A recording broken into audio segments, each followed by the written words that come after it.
This meeting is being recorded. Hi, everybody. My name is Jason Norman. I am Programs and Events Coordinator with the Writers Guild of Alberta. And welcome to Controversy at Noon. It is noon. It is February. It's our first of these of the year, and we're doing them quarterly this year. I'm very excited to talk about AI stuff with our guests.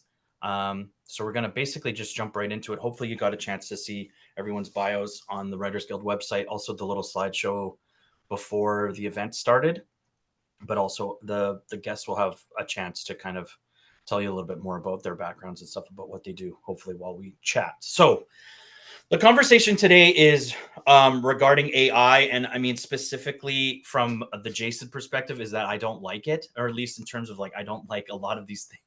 I don't like a lot of these kind of options that are being presented to us. Let's just put it that way.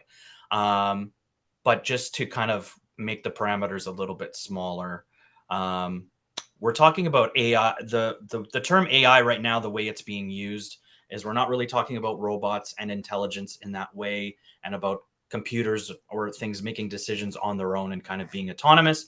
We're really just talking about basically computer programs and large language models and things like that that are basically able to work really fast and therefore come up with their answers and decision making a lot quicker than what we're used to with the kind of programs that we've been using in the past 20 some years.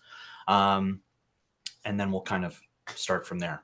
So David, is that kind of are those parameters, do those sound good to you in terms of like the conversation when people are just using the term AI? Is that kind of what people are talking about right now? Yeah, I think so. I mean, I would just, while you were saying that, I was Googling AI movies because I was like, what actually are the movies people are making? Horror always does a good job with this sort of thing. So I was looking and there's one called Afraid with the AI in there highlighted. So, That's which, right. which I haven't seen yet, but I'm going to watch soon. It looks terrible and fun. But yeah, I think we're talking about AI on a different level, and hopefully I can get into some of that. But most specifically, what I'm interested in is generative AI, which is the technology behind chatbots like ChatGPT or Gemini, Claude, and large language models. So the training and data sets that these things are built off of. To add some nuance, I was going through the email thread that we had for this conversation this morning just to prepare and think. And I noticed in there that there was a statement attributed to me that says that my position is that Indigenous studies and Indigenous literatures can only be improved by the use of AI.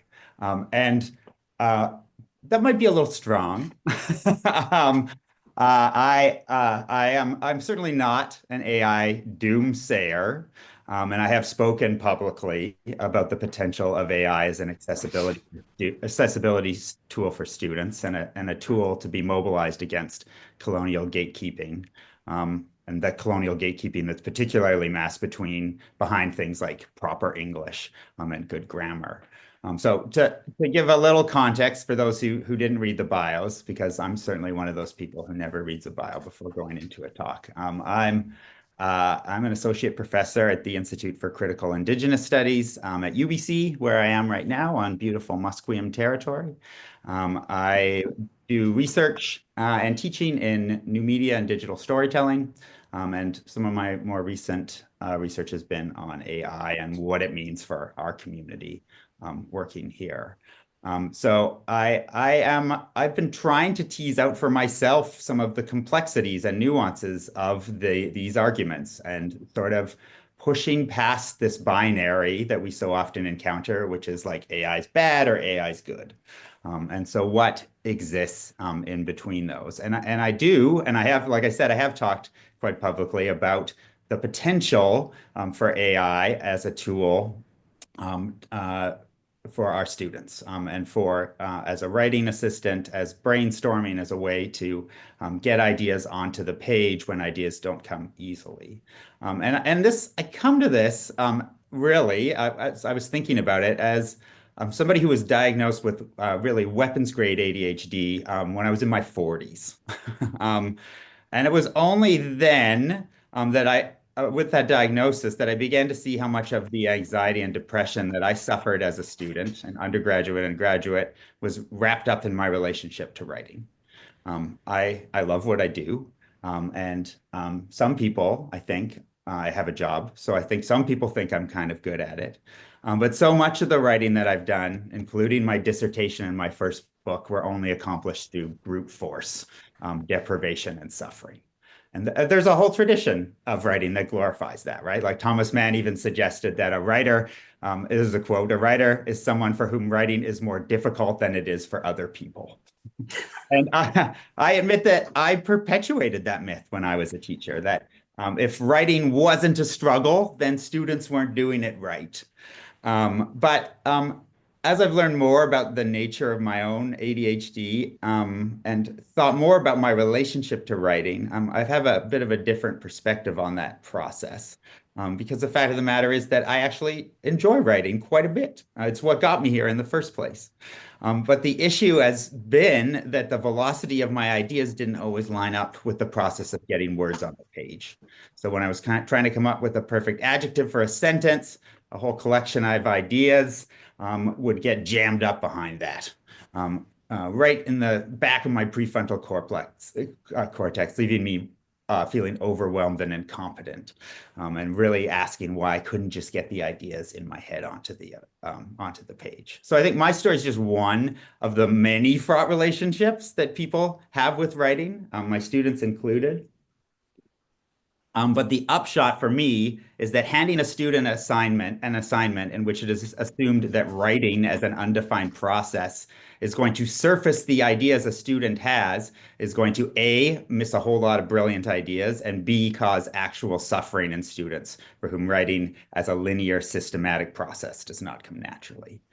And in the field I teach in, Indigenous studies, that is amplified by the ongoing systems of settler colonialism, which have always used writing as a means to alienate and disenfranchise Indigenous people. So, ostensibly, I think this is where one could make the case for AI as a writing tool. And to be perfectly transparent, I have a paid ChatGPT account and I use it every day pretty much to brainstorm, edit, and draft. I also use Google's Notebook LM, which is a narrow AI system to keep track of the articles I'm reading and things that I'm writing.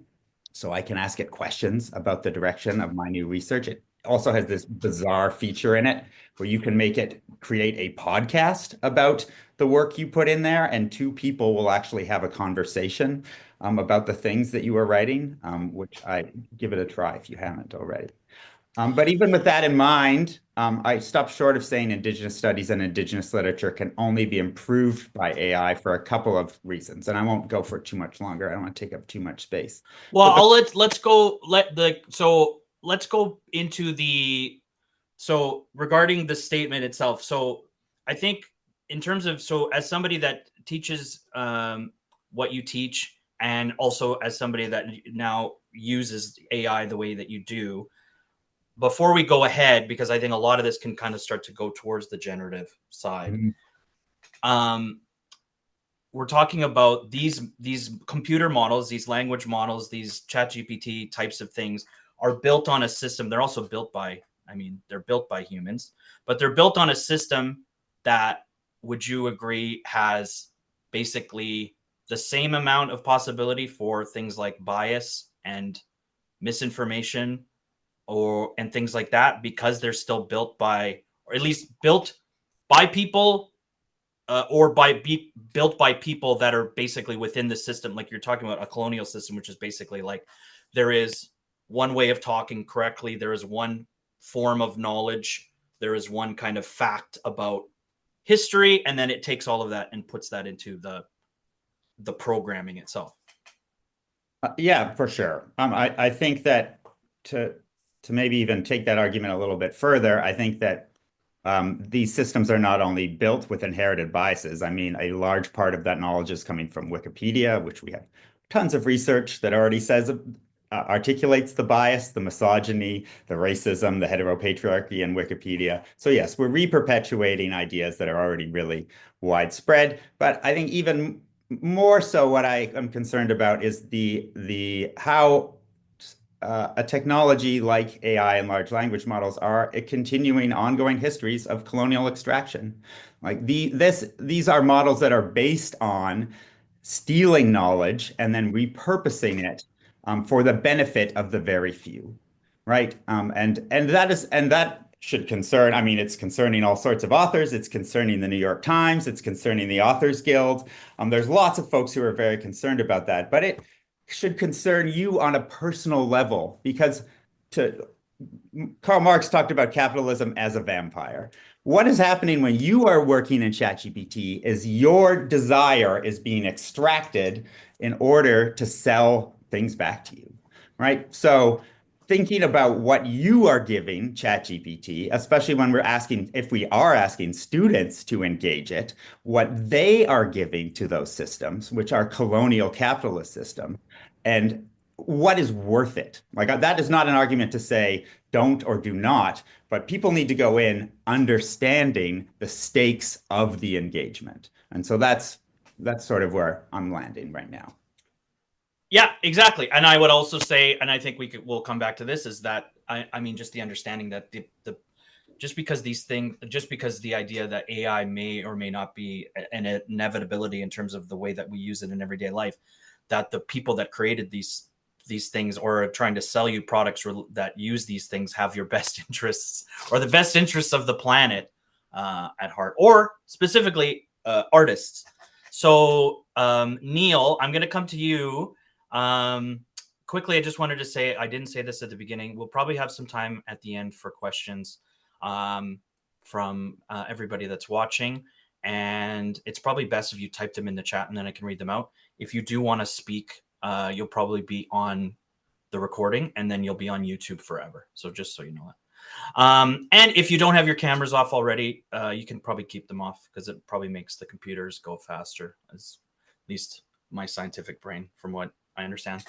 So, Neil, Writers Guild of Canada, no relation to Writers Guild of Alberta. What you do is actually, I mean, there's a lot of things that you do that are, of course, the same in general, but it's a completely different organization. It's a completely different thing. So, briefly, we want to talk about what you do um, at the Writers Guild of Canada. Sure. Thank you, Jason. Happy to be here. Thanks for inviting me. So the Writers Guild of Canada is the guild that represents about 2,500 English language Canadian screenwriters. So the screen component obviously is the major thing for us. It's film, television, predominantly in Canada. It's television, in the English market. Um, in Canada. And I think, as a guild, which is, a form of a labor union, we are primarily interested in the economic interests and concerns of our members. Uh, what does it mean to be, a working Canadian screenwriter who can make a living, who can, get a job, who can, have a career, all of those sorts of things. And I think that's, sort of to begin with the angle that we start from. Of course, sorry, go ahead. No, you go. Keep going. Yeah, I was going to say, so of course that's, related to then there is since we're a creative guild, our members are creative workers. They're interested in the creative health of their industry and their career and their jobs as well. So that's something that we also engage in. But, at the bottom line, of course, is the economic health and well-being of Canadian screenwriters and the existence and ability of an industry for them to work in, develop their careers, and so on. So that's the orientation. And so, we have two main tools through which to, achieve the kind of objectives we want to. One is our collective agreement, which is between the Writers Guild of Canada and producers. So it's Canadian producers who engage Canadian screenwriters to work on film and television. We have a collective agreement between ourselves and them, which sets out the basic terms and conditions of that engagement. And it includes things like guardrails and protections around artificial intelligence. It includes the ways in which artificial intelligence, or in particular generative AI, which is the real crux of the type of AI that we're most interested in, can be used or not used. And I think the other piece is public policy. So that's the area that I'm more engaged in. That's my specialty. So things like, what does the Copyright Act say about artificial intelligence? Is generative AI produced material, is that copyrightable? Or is it more like public domain where nobody owns it? That's a discussion. Is the use of copyrighted content to train generative AI systems, is that copyright infringement or not?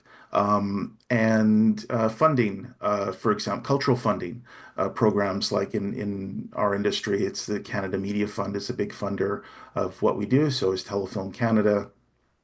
Are they or should they be investing, public money in programs, productions that include generative AI components or not? And what is the public benefit of that? Because of course, this is, ultimately tax dollars. Canadians, contribute through their taxes and other ways to these funds. And what is the bang for the buck that we expect to get out of that? So that's the broad landscape for me. And I'll just add to that I think because we are so concerned about the economic well-being of our members, we have tended to be pretty negative, let's just say, about AI. We are not folks who are seeing from our perspective. We're seeing more risks than opportunities, let's just say. We're more concerned about the ability of Gen AI to eliminate jobs or to reduce, the payment and benefits from those jobs, or to make it more difficult to work your way up through a career progression from somebody who has their first gig to somebody who might be a senior showrunner on a major, Canadian drama.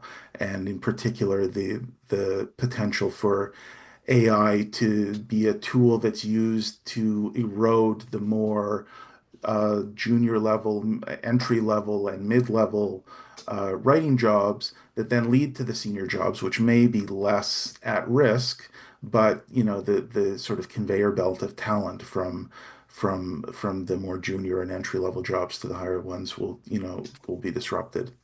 So I think that's my perspective. So, and Valerie, you're being very patient. I'm gonna get to you very quickly, and then we're gonna snake back. Um, so we're getting closer to generative AI, the idea of what it can do, what people want it to do, what people don't want it to do. And you, as you said, you represent screenwriters, and I would recommend, if people look at what Penguin Random House Canada, the agreements that they have with these different companies about using basically the works of their published authors to train these language models for these AI companies. So there's things that are happening in the literary world, obviously, as well. But because we have you here, Neil, what so generative AI, we're getting there, but what are the things you're starting to see now that are AI adjacent, or these kinds of things that they're putting their toes in the water of AI, that are of concern to you as the group, and or maybe just concerning to, maybe just more specifically, your membership? So, one of the elements in our collective agreement currently is that writers warrant that their work is not generated in whole or in part by AI. So we're saying our members are not using it to generate writing materials. As a research tool, that may be a different thing because that's gathering information that may ultimately inform, one's ideas about what to write. But that, to my mind, is not generative AI itself finding its way into writing. That's an information gathering tool. So writers warrant that. Um, and I think the orientation of our members, as I said, has been pretty negative to the use of AI. I know there are some differences in different individuals may feel differently, and of course, different groups of creators may feel differently about it. But the feedback we're sort of getting is, we'd frankly prefer if this technology didn't exist, and we don't want to use it. It's not a tool that is seen as um, beneficial in any meaningful way. So I think we're not hearing our members say this is how we're using it because they're not generally using it to our knowledge. We are, of course, hearing from some of the other elements in the film and television system, like producers who are saying we want to be able to use this tool, making arguments like, AI output should be copyrightable if there's a significant amount of human, work that's then done subsequently to the output to render it, a human creation to some degree. Um, I wrote an op-ed in the Toronto Star last year where I talked about, my concern of something I'm calling, copyright laundering, where a producer, will go to a generative AI system. It will spit out anything from, a few paragraphs to, an outline or a treatment, or maybe even a whole bunch of scripts, and then they'll go to a human writer and say, work on this, and your involvement in this process will make it copyrightable, but I'm going to pay you a lot less for that work because I'm already giving you the generated scripts, or I would like to pay you less, or I'm going to hire fewer writers to do that kind of work. And then we just sort of have, I think, a debasement of the writing process, at least in the professional context, where where humans are potentially going to be relegated to, copyright laundering operations in which they just put a minimal amount of human effort into the process in order to make it copyrightable, and the producer on their end, potentially saves money.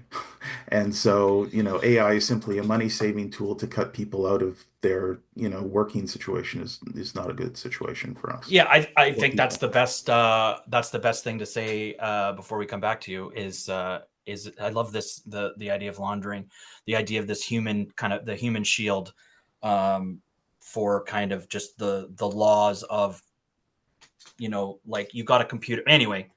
I'm really glad that we can think of lots of ways to kind of help management and help kind of executives make lots of money. So Valerie, thank you for being so patient. So I don't expect you to speak for basically every reader, every book buyer in the world, but you are somebody that has a business selling books to people. And I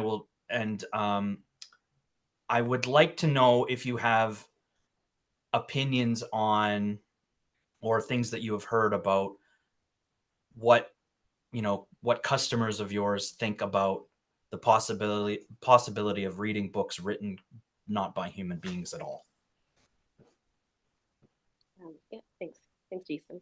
Hi, everyone. My name is Valerie. I have an online bookstore. It's called Tusome Books, where I sell books written by underrepresented authors. And that's anyone who identifies as queer, or people who have disabilities, people of different races, and anyone else who's marginalized or underrepresented in some way. So that's my business. So thanks, Jason, for your question. So I think somebody asked a question at the very beginning there that I thought really reflects what you're saying right now.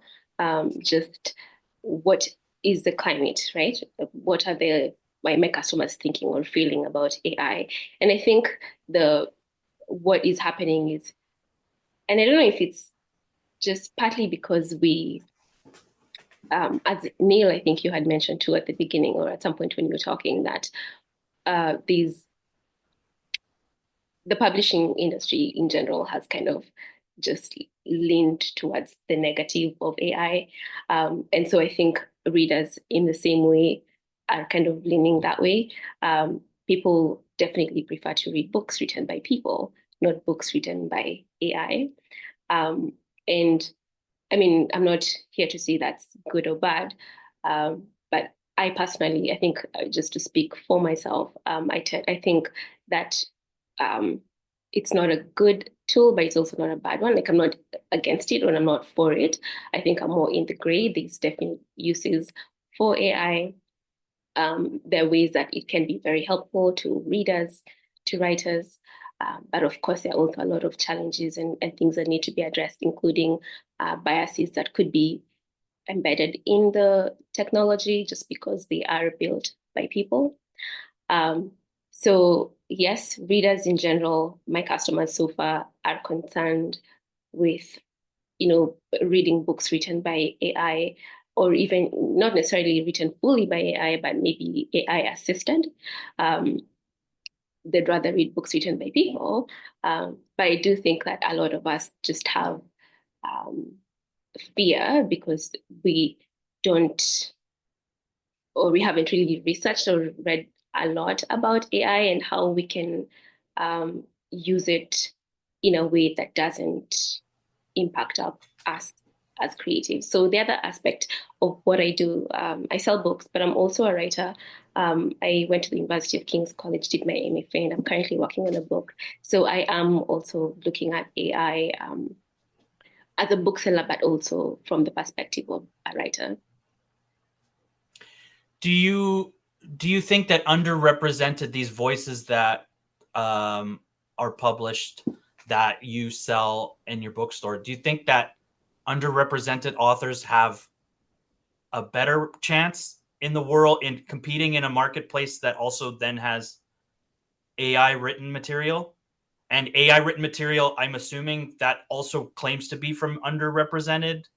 Like, I'm not, you know what I mean? Like, Mhm. do you think that, is this competition, um, would that competition only benefit one side and not probably the side that we're thinking of? I think AI, in a sense, kind of breaks down a barrier to entry for underrepresented authors. I think it's also helpful.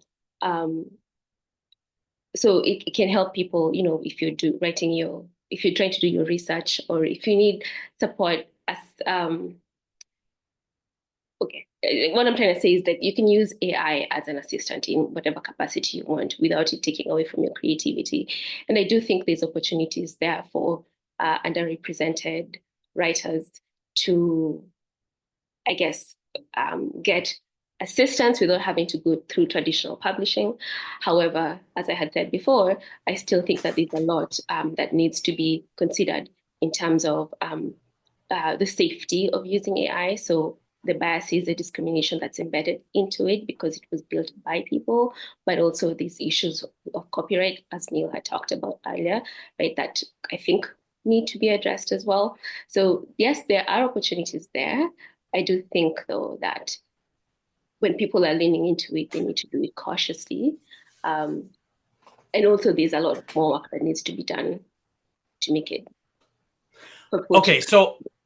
so I think we're all doing the same thing a little bit, and I think I'm doing it as well. I'm very curious about this, but so I just want to get a quick one word answer from everybody, and then I'll come back to the rest. Do we think that corporations, publishing corporations, media companies want to eliminate human creative intelligence or the vast majority of it from their uh, what Excel spreadsheet of people of things that they have of expenses that they have to pay for, or do we just not think that that's going to happen? Valerie. Like, do you think that companies are just not going to start creating books that were not written by people at all? So I think that corporations generally try to save money, right? And so, however, they can employ this technology to help them, I think they're more likely to do it than not.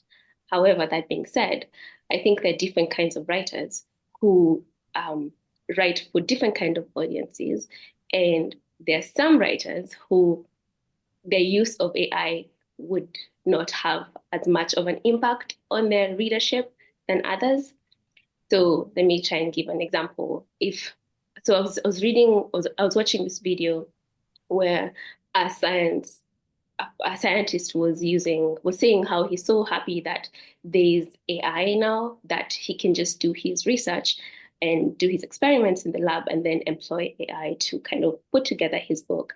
And his argument is that the people who are reading his work are people who are interested in the findings, not necessarily the way the writing is done. But if you're someone who's writing fiction or a memoir or something more creative, uh, as a reader, I'm looking for that soul, the soul that you bring as a writer into the book. And so in that situation, I think using AI would be like it would look different for that pattern than for someone who's doing mathematics and just wants to uh, tell us what they came up with. Okay, got it. Thank you. We're very interested in people's research. Neil, same question. Do you think that these companies, the companies that employ a lot of the people that are members of the Writers Guild of Canada, are looking for a possible future where they have less human creative intelligence working for them? I think they're looking for a possible future in which they have lower expenditures and therefore higher profit margins. And I think it's really that simple. I think that's simply the logic of a for-profit entity and some even not-for-profits in a world in which, the resources are limited. So I think it's to me it's simply a truism that if somebody can save money using a particular tool, they're going to look at doing that. The real question is going to be uh, on the audience side. Are people actually going to respond to that sort of thing and want to watch AI generated films and television, read AI generated books?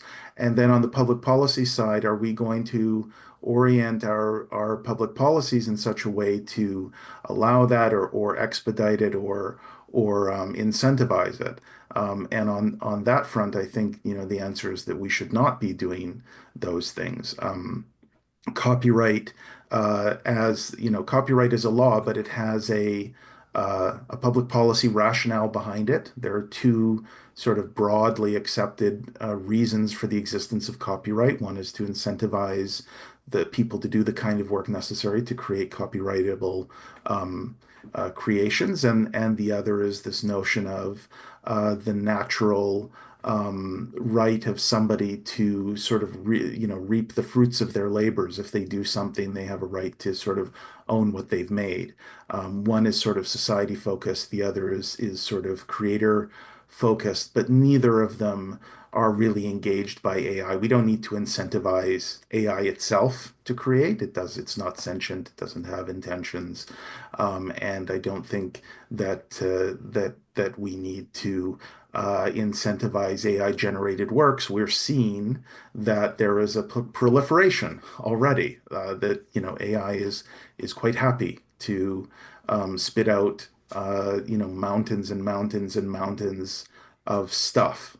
It doesn't need copyright law to do that. So I think we need to look at our public policy mechanisms and make considered decisions about what kind of world we want to have in the generative AI era. Because we do have choices we can make at the policy level. We are not, in my opinion, bound to simply do whatever the technology tells us we have to do. And I also think, we should be clear-headed and critical about, the world we're going into. I often think about how, utopian and euphoric some people were about the social media revolution of a decade or so ago, and assuming that, simply by setting up social media networks, everybody would be more connected and everything would be democratized and everybody would be happier and get along more. And we've seen that that is absolutely not the case. And now we're I don't know if we're trying to put the genie back in the bottle or what we're trying to do with social media, but I think we need to be more critical about the impact that AI could have on our society, and that includes, of course, our our work and our jobs. Um, so David, we've snaked back to you. I'm going to give you the option of responding to the thing that I'm going to say next, or just waiting for an actual question that's more coherent. My cards on the table is my first opinion is that I have not yet seen evidence that the consumer, the person, the book buyer, the reader wants a world or does not want a world with AI generative content. I'll just shorten it to content that they want to buy. I have not yet seen that. My fear is that they want it because they want to stop thinking about all of the things that a person tells them to think about, or a person makes them think about, like the color of their skin or their background and things like that. They just want to read stuff and turn their brain on. So that's my first. That's my first kind of cards on the table thing. The second thing is I think it's kind of, we see it a little bit from this conversation, is that nobody wants to seem like a hypocrite. Like, nobody wants to be like, I came on this Zoom thing and I said AI is bad, we should never use it, and then I went and asked Google like how to get to the restaurant, or like everybody's doing this thing where they're like, I kind of do this or I kind of do that. The tool exists. The tool has a lot of positives and negatives, but we're all, if we're not looking in the same direction, I'll ask us to look in the same direction for the next 20 minutes, which is that for the in the writer world, in the art, well, let's just stick with the writer world. If you write for the screen or the page, or if you write for research, which is also, I mean, going to be published or in books, the people behind these programs that have been made, or the companies that run these programs that have been made, do not want human beings to be involved in those things, because they cost too much money and they eat and they sleep, and they get sick and they're expensive, and they don't actually want that. So if I was in a union like the Writers Guild of Canada, I would say, I don't want this because they don't want to hire me, and I'm a person. They don't want to hire people. And my union should stick up for that, just the same way that auto unions fought for certain things with like automation and stuff like that. Like, but nobody wants to kind of be a hypocrite and just say, I stood up and I fought for this thing that I'm going to use every single day. So I see that a little bit. So I don't know, David, if you have anything to say about those statements, or if you just want to wait for an actual coherent question. Well, I think there's like one thing that we should surface is that there's, on the one hand, yes, AI is profit driven. There's no two ways about it. And capitalist driven technology is driven by the bottom line, and the bottom line means the erasure of labor. So I think we can all agree that AI is actually about getting rid of labor to improve people's bottom line. That is out there in the universe. The thing that gets overlooked a little bit too much is that the AI utopias like Sam Altman have a deeper argument there. And I'm not agreeing with this argument. I think it is just as foul. But the argument is that AI is actually the end of labor. It is almost a communist argument, right? That we will produce a world where people don't have to work, and therefore, and again, this is not me, this is where that argument is coming from. We have this like platonic universe in which writers can just write, right? That there'll be this universe where work doesn't exist. And so you can just, if you want to be a painter, you can just go and paint. It will be a pure and intentional idea. I think that's horseshit. And it is not a truth. But that, I think we need to acknowledge that that is a lot of the logic that is being driven here. This, if you want to look into it more, it's called the Test-Crealist bundle. It is sort of these utopic ideologies that are behind folks like Musk and Altman, who are thinking about how these technologies work.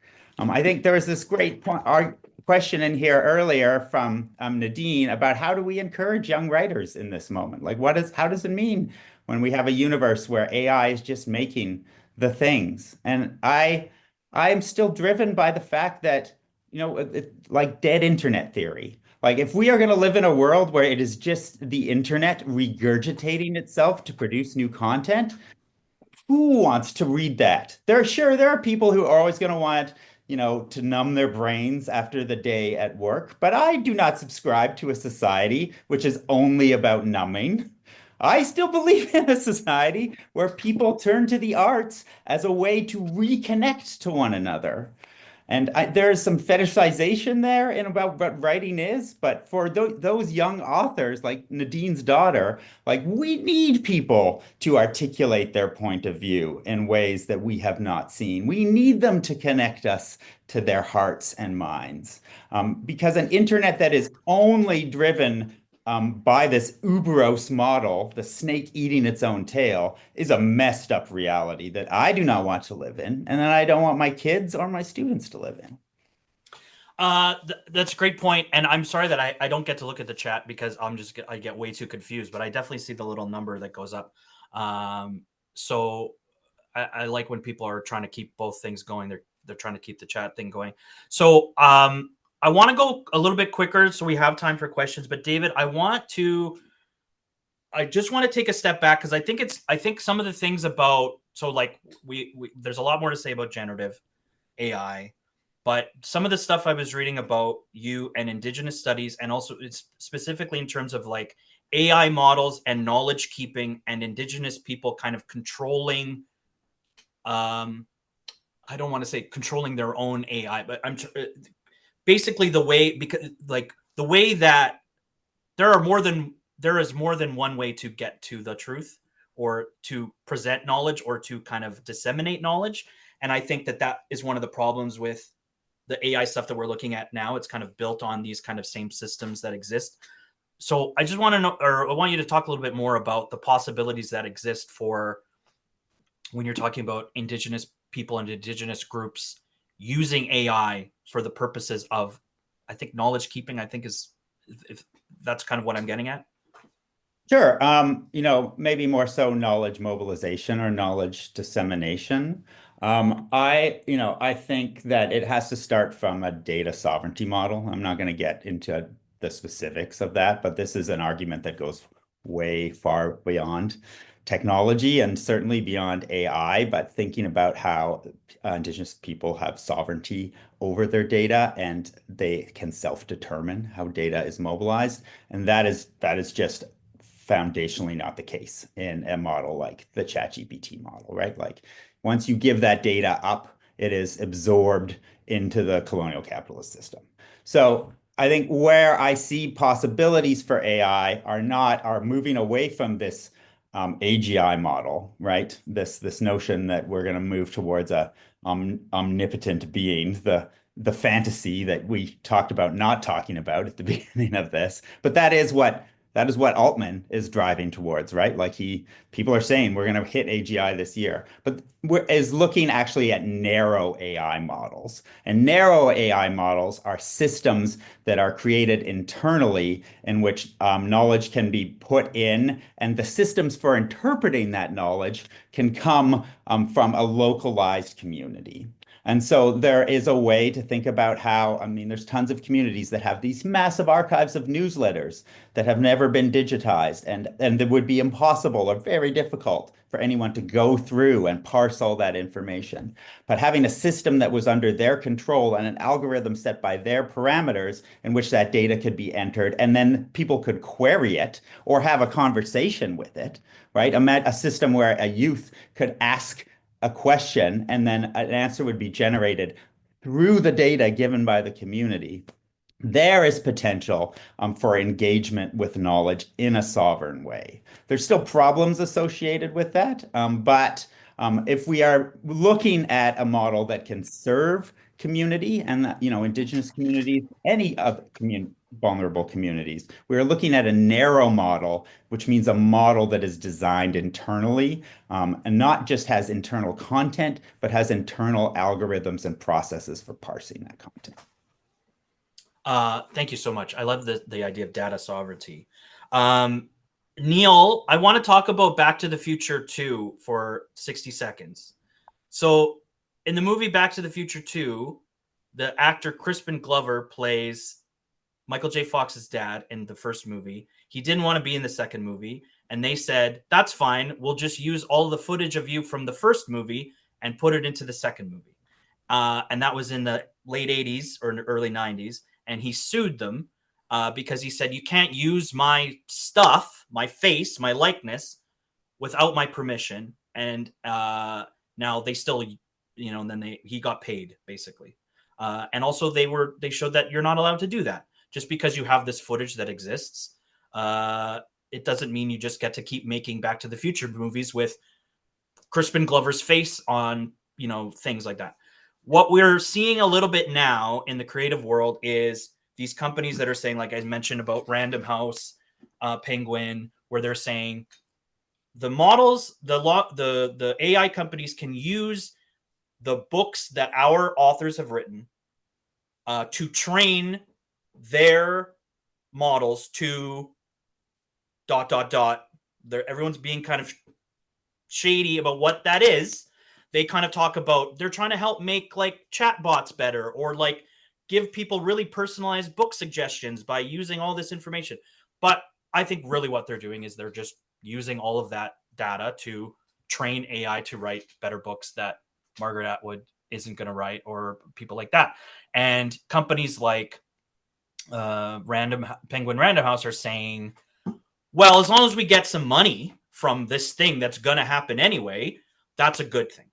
I think it's really short-sighted, and I think it's kind of, once again, not looking at the thing that's coming, which is like, why are you really using all of the literature that they've published to train these models?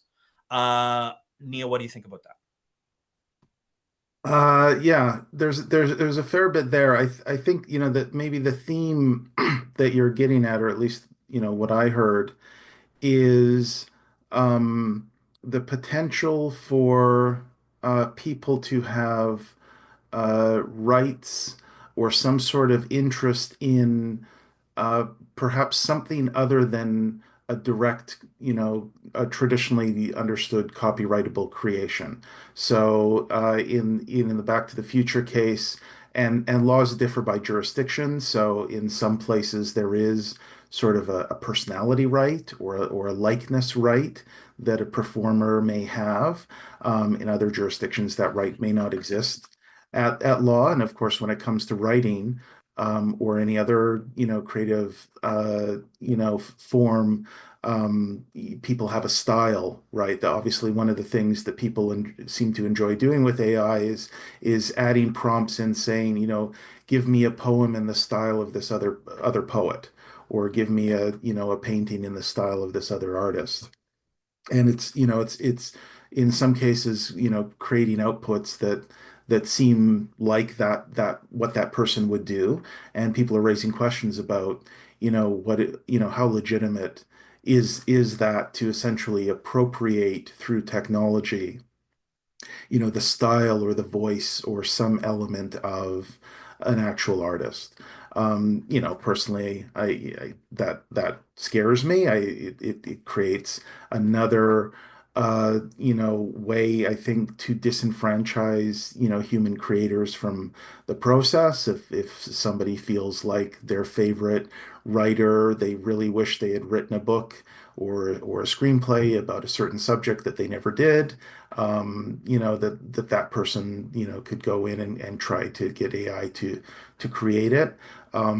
In copyright, there's something called moral rights, which are seen as non-economic rights that protect the voice of the artist.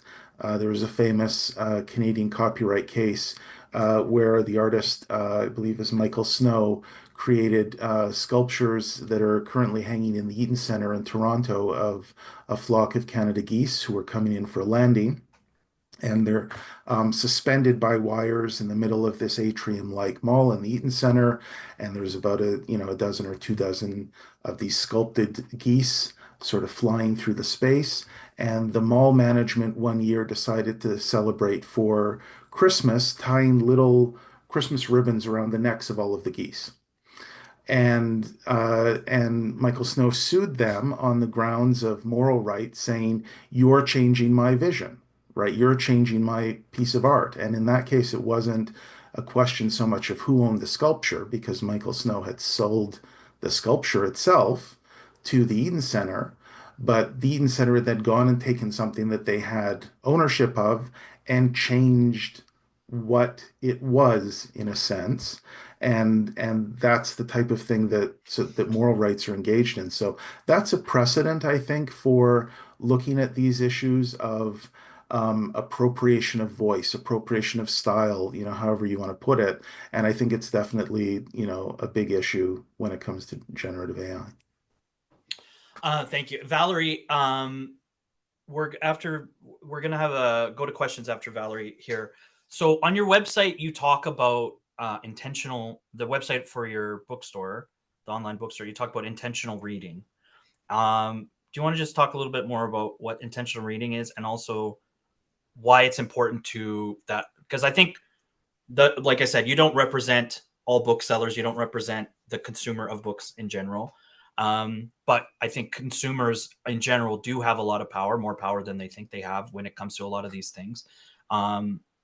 So what is intentional reading, and also why is it important that readers support the kind of writers that you sell at your store? Okay. So intentional reading refers to being like taking the time to widen the scope of our reading. So usually, or over the years, a lot of books that have been in front of people and people have easy access to are books written by the white male heterosexual person. And so the idea behind intentional reading is to get more readers to not only read the things that they already do, but also expand so that they're reading. So for example, if you're into romance, you're not just reading romance by a white male author, you're also picking up a book written by an author from Nigeria, or an author with a disability from Australia, or that kind of thing.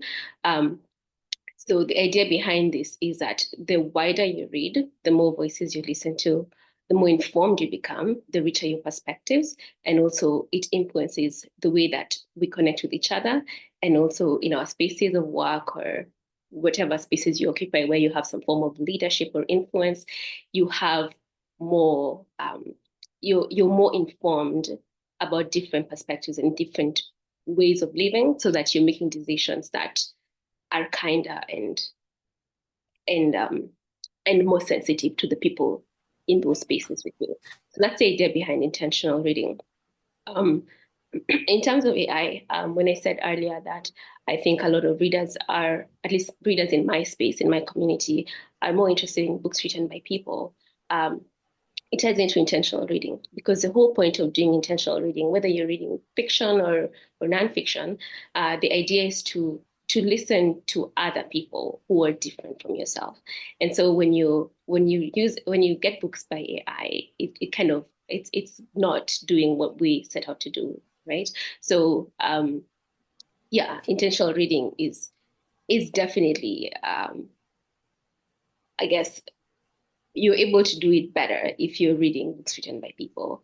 I think that answers the question of your second question of how. Yeah, I think that's great. Yeah? I think that's great. Okay. Right. Thank you. Let's look at this massive chat. If you have a question, type it in the chat. There's already quite a few in there, Jason. Michelle started with a good one, and I think it's kind of been touched on a little bit. Okay. But yeah, I would start with Michelle's, the very top there. The top. What does the panel think about the? Okay, I recently read the 20th book in a much-loved series by a well-known Canadian author that was well within their usual style, but shockingly below the usually usual quality of plot, dialogue, etc. Very repetitive without the usual heart, like it was written by AI. There is a large halo effect. Most critics praise the book as usual, but other readers online have noticed. So I'm interested to know what the panel thinks about this risk to an author's reputation, regardless of whether they did actually use AI or not. Anyone can feel free to take that. I think the idea is that basically, like, because someone mentioned the genie being out of the bottle, is the idea now that because we know that AI is writing some stuff, is there a danger that if I read something by an author and think it's bad, that even if they didn't use AI, that I will think that they used AI? Yeah, I think that's a real potential for the larger debasement of culture, right? Like now there people are going to be suspect, constantly. If I didn't like that, is it because it was AI? I was just looking at something on the internet today where somebody had posted their art and the question was, oh cool, which AI engine did you use? And they were like, well, this is my art. I didn't use one. But this is now going to be an assumption behind so much of what is created that it could have been used. So I think I worry about that as a society where how we're going to value culture and human creation in light of all of that ambiguity. I want to just, it's a great question, Michelle. Thank you. And I think we are already seeing it in the university in a slightly different way. But the fact of the matter is this kind of argument is being mobilized against students who did not necessarily use AI, but who teachers suspect of that.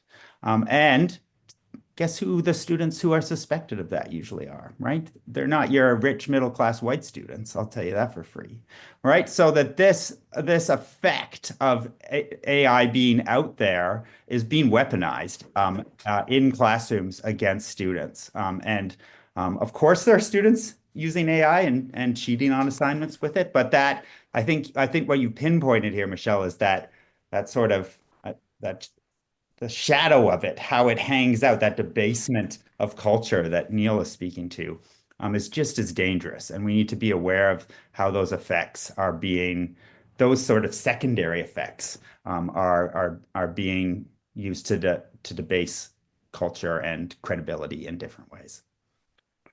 It's also like when you talked about in academia, just the idea that it goes back to this idea that there is one type of knowledge, there's one way of knowing something, there's one way of communicating. And if something doesn't align with that, it immediately is considered, well, it used to be like bad or incorrect or incoherent. And now we could just say, well, you didn't even do it. It was AI that did it, which creates, a big other problem. Should we have a law that all publications have a label that states that it was either a human creator or AI creator? Any thoughts there? Should we have label, like even books? Should we have labels on books that says that in what detailing in what ways, if at all, they used AI, even if it wasn't generative? Anyone? I think it makes sense to label content. I think the challenge will always be um, the people who decide to try to game the system or work around it, or what that would mean, from if it was a law, what that would require. And I think the other challenge would be there is going to be stuff that is um, partly AI generated, and then partly human created. And uh, I think that type of stuff should be labeled as well, but there are going to be debates about then, if it was 5% one and 95% the other, does it get a label or not? I think the reality is going to make it challenging, but I believe in the principle that people should know what is in the marketplace, what they're consuming, whether it was created by a human or not. I think that's important information. Yeah, going back to the thing I said before, is I think that we should, because I still think that I want to know if people do want it. So put it on there just to see if it sells, because I'd like to know if it does start to sell, because like I still think that people do want stuff written by AI. They don't want to get fooled though, right? They don't want to, I can't believe it's not butter situation. They don't want to read something thinking it was a human and then find out, oh, it's not. But I do think they want to buy something written by a robot that they know was written by a robot. I mean, that's my one. David, did you have something? Yeah, no, I just have to say goodbye. I'm sorry. I have another meeting that started at the hour. So my apology. This has been a really great conversation. I wish I could stay. Thanks to Neil and to Valerie for all the insight. It was really great, and for all the questions. But yeah, I've got to run. Thank you. Thanks, David. Thank you, The David. lunch hour is over. Yeah. I wanted to get to one more. Ruth had a question before. I think we'll probably end here about. They wanted to know just how sophisticated. Do you have a projection on just how sophisticated work written by AI is going to get? Because the idea that, there's one thing to mimic kind of just human language, but how do you mimic creativity? How do you mimic creativity? And how good is it going to get at doing that? I don't know. I feel like that's a question about where the technology will wind up that I don't feel like I can predict. I've been on some of these types of panels before, and part of me is sort of like, if we get to that point, then AI will be on the panel with us. They'll be answering the questions. And if that sounds weird, and it does sound weird, I think, what does that say about, where all of this is headed? But I don't know. People are always predicting things, and then stuff happens. Yeah. Valerie, do you see a time when there is a shelf, a virtual shelf in your bookstore, or a virtual area in your bookstore where there are books written by, like, solely written by generative AI, for sale? Do you see having that for any reason, even as a novelty?